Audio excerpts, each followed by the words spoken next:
பார்த்தீங்கன்னா என்னோட ஜென்ரேஷனில் என்னோட குடும்பத்தில் நான் தான் ஃபஸ்ட்டு பட்டதாரி. அப்பா வந்து கிராமம் தான், திண்டிவனம் தான் அவங்க ஊர் நேட்டிவு. அவங்க வந்து பொழப்புக்காக சின்ன வயசுலேயே இங்கே வந்து இருந்து அப்படியே தங்கி இங்கே அப்படியே நான் வந்து நேட்டிவ் சென்னையில் படிச்சு பார்த்தீங்கன்னா நான் 10th யாருமே எங்கள் ஜென்ரேஷன் வந்து 10th கூட படித்தது இல்லை, பாஸ் பண்ணது சொல்லி ஃபஸ்ட்டு நான் 10th படிக்கும் போதே வந்து அப்பாவுக்கு வந்து அவ்வளோ சந்தோஷம் 10th பாஸ். அப்புறம் 12th, அதுக்கப்புறம் பிஎஸ்சி முடித்தேன், அதுக்கப்புறம் எம்சிஏ முடித்தேன், அப்புறம் ஐடி கம்பெனியில் ஒர்க் பண்ணும்போது எங்கள் அப்பாவுக்கு அவ்வளோ ஒரு சந்தோஷம். அதில் பிஃபோர் மேரேஜ் பார்த்தீங்கன்னா வந்து எங்களுக்கும் இந்த மாதிரி நாங்களும் ரொம்ப கஷ்டம்தான். படிப்புக்கு கவர்மெண்ட் ஸ்கூலில் தான் படித்தேன். இந்த நங்கநல்லூர் இருக்க கவர்மெண்ட் ஹையர் செகண்டரி ஸ்கூலில் தான் தேக்கப்பள்ளி தான் படித்தேன். ரொம்ப கஷ்டம்தான். அப்போ வந்து பார்த்தீங்கன்னா எங்கள் வீட்டு மாடியில் வந்து சாயரம் ஆர்கனைசேஷன் சொல்லிட்டு ஒன்று இருக்குது. ஸோ அவங்க தான் வந்து ரொம்ப ஹெல்ப் பண்ணாங்க. பார்த்தீங்கன்னா சுத்தமாக இப்போல்லாம் வந்து பார்த்தீங்கன்னா கவர்மெண்ட் ஸ்கூலில் படித்தாலே இங்கிலீஷ் தெரியாது, ரொம்ப இங்கிலீஷ் கம்யூனிகேஷனில் ரொம்ப கஷ்டமாக இருக்கும். அதுவும் ஐடி கம்பெனியில் பார்த்தீங்கன்னாலே வந்து நிறைய இன்டர்வியூஸ்லாம் வைப்பாங்க. அதெல்லாம் ஒவ்வொரு ரவுண்டும் செலக்ட் ஆகி பாஸ் ஆகி போயிட்டு ஜாப் வந்து செட்டில் ஆகிறது ரொம்ப கஷ்டம். பார்த்தீங்கன்னா அப்போ ஒரு பர்சன் தான் எனக்கு இந்த சாயரம் ஆர்கனைசேஷன் வந்து சம்பத்தின்னு சொல்லிட்டு ஒருத்தர் தான் வந்து பார்த்தீங்கன்னா இந்த மாதிரி எங்களை கூப்பிட்டு வச்சு அவராக ரொம்ப இன்ட்ரெஸ்ட் எடுத்து பசங்களை கூப்பிட்டு வச்சு, அது ஒரு வில்லேஜ்ன்றதுனால பசங்கள்லாம் கூப்பிட்டு வச்சு உட்காந்து இங்கிலீஷ்லாம் சொல்லிக் கொடுப்பாங்க, ஹெல்ப் பண்ணுவாங்க. இந்த மாதிரி தான் நோட் புக்ஸ்லாம் வந்து டிஸ்ட்ரிபியூட் பண்ணுவாங்க. இப்போ நீங்கள் பண்ணும்போது எனக்கு ஃபுல்லாக அந்த ஞாபகம் தான் வந்தது எனக்கு. ஸோ இப்போ அவங்க நினச்சி பார்க்கும்போது ஆட்டோமேட்டிக்காக எனக்கு அந்த அவங்க பண்ண அந்த ஞாபகம் தான் எனக்கு வந்து ஆக்சுவலாக பார்த்தீங்கன்னா அவங்களோட ஹெல்ப் பண்ணுறதுனால தான் இன்றைக்கி வந்து நான் இந்த நிலைமையில் இருக்கேன். என் குடும்பத்தை இன்றைக்கி நான் படித்து நான் நல்ல நிலைமையில் இருந்து என் குடும்பத்தை காப்பாற்ற முடியுது.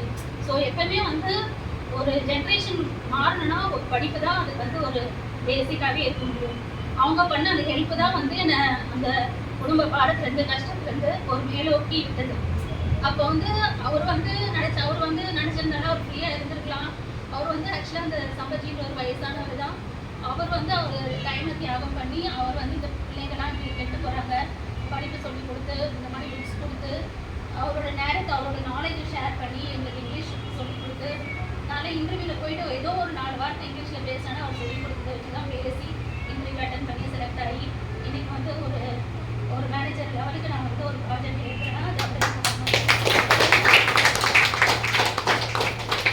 நானுமே வந்து அப்போ பார்த்தீங்கன்னா வந்து இந்த மாதிரி நிறைய பேர் இருக்கிறாங்க. இப்போ இந்த காலத்தில் நிறைய ஹெல்ப் பண்ணுறாங்க, சொல்லிக் கொடுக்குறாங்க இருக்கிறாங்க.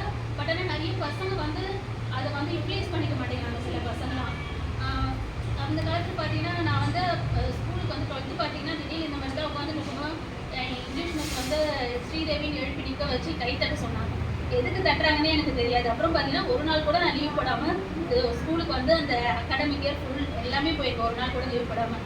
அதனால திடீர்னு அந்த மாதிரி வந்து டிசிப்ளினாக இருக்கணும். நம்ம வந்து ஃபஸ்ட்டு உண்மையாக இருக்கணும்.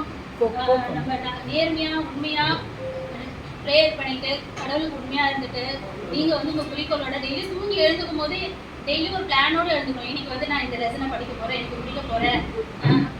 வீட்டுக்கு உண்மையாக இருங்க, உங்களுக்கு உண்மையாக இருங்க. With God everything is possible. நீங்கள் உண்மையாக இருந்து ப்ரேயர் பண்ணிட்டு நல்லா படிச்சிங்கன்னா கண்டிப்பாக உங்கள் இலக்கை வந்து நீங்கள் அடைய முடியும். அதுதான் உங்களுக்கு எல்லாருக்குமே நான் சொல்லிக்கிறேன். ஏன்னா இப்போ வந்து எங்கள் வீட்டோட கஷ்டம் தெரியாமல் வீட்டோட தான் செஞ்சாங்க. 10-11 வயசுலாம் வந்து என்னை படிக்க வச்சாங்க. ஸோ அந்த கஷ்டத்தெல்லாம் நாங்கள் அறிஞ்சு படிச்சதுனால தான் இந்த நிலைமையில் இருக்கோம். ஸோ அதனால் நீங்களும் வந்து நல்லா படிங்க, உங்களுக்கு நேர்மையாக இருக்க உண்மையாக இருக்க நீங்களும் ஒரு குறிக்கோள் வச்சுக்கோங்க.